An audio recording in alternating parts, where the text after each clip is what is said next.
Salam dəyərli izləyicilər, bayram günlərinin havasını diqqətinizə çatdırıram. Milli Hidrometeorologiya Xidmətindən verilən məlumata görə iyunun 26-sında Bakıda və Abşeron yarımadasında hava şəraiti əsasən yağmursuz keçəcək, mülayim cənub küləyi əsəcək və temperatur gecə 19-22, gündüz 28-33 dərəcə olacaq.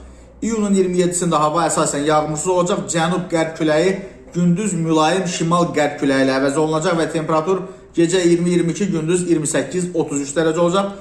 İyunun 28-də hava şəraiti yağmursuz olacaq, şimal-şərq küləyi gündüz mülayim cənub-şərq küləyi ilə əvəz olunacaq və temperatur gecə 21-23, gündüz 29-34 dərəcə olacaq. Azərbaycanın bölgələrində əsasən yağmursuz hava gözlənilir, lakin 27-sində gündüz bəzi dağlıq ərazilərdə qısa müddətli yağış yağacağı, şimşək çaxacağı, dolu düşəcəyi, gecə və səhər saatlarında duman olacağı ehtimalı var. Qərb küləyi bəzi yerlərdə arabir güclənəcək. Temperatur gecə 18-23, gündüz 32-37, dağlarda gecə 8-13, gündüz 20-25 dərəcə isti təşkil edəcək.